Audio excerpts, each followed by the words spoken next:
വധശ്രമത്തിനിടെയുണ്ടായ പരിക്കുകളുമായി പൊതുവേദിയിലെത്തി Republican സ്ഥാനാർത്ഥി Donald Trump.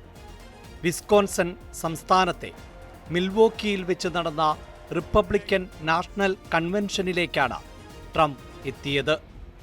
ആർത്തുവിളിച്ചാണ് അനുയായികൾ Donald ട്രംപിനെ വരവേറ്റത്.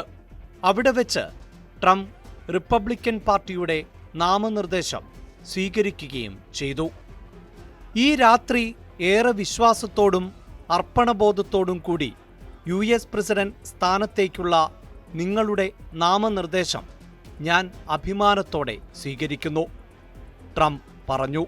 Just a few short days ago, my journey with you nearly ended. We know that. And yet, here we are tonight, all gathered together, talking about the future, promise, and a total renewal of a thing we love very much. It's called America. We live in a world of miracles. None of us knows God's plan or where life's adventure will take us. But if the events of last Saturday make anything clear, it is that every single moment we have on earth is a gift from God.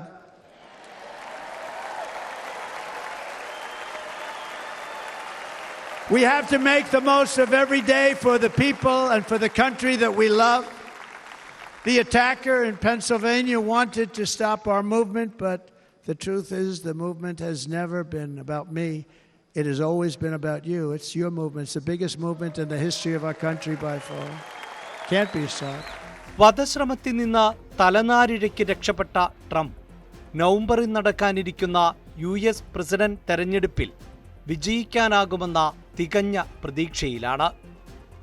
നിലവിലെ പ്രസിഡന്റും democratic നേതാവുമായ ജോ ബൈഡനെ പരാജയപ്പെടുത്തുമെന്നും 78-കാരനായ അദ്ദേഹം ആത്മവിശ്വാസം പ്രകടിപ്പിച്ചു.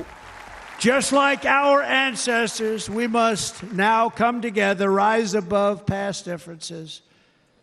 Any disagreements have to be put aside and go forward, united as one people, one nation, pledging allegiance to one great, beautiful, I think it's so beautiful, American flag. 4 മാസങ്ങൾക്കുള്ളിൽ അവിശ്വസനീയമായ വിജയം നേടാൻ നമുക്ക് കഴിയും. നമ്മുടെ രാജ്യത്തിൻ്റെ ചരിത്രത്തിലെ മഹത്തായ 4 വർഷം ഉടൻ ആരംഭിക്കും. സുരക്ഷയുടെയും സമൃദ്ധിയുടെയും സ്വാതന്ത്ര്യത്തിൻ്റെയും ഒരു പുതുയുഗം സൃഷ്ടിക്കാൻ നമുക്ക് കഴിയും. നമ്മുടെ സമൂഹത്തിലെ വിയോജിപ്പും ഭിന്നതയും ഇല്ലാതാക്കണം.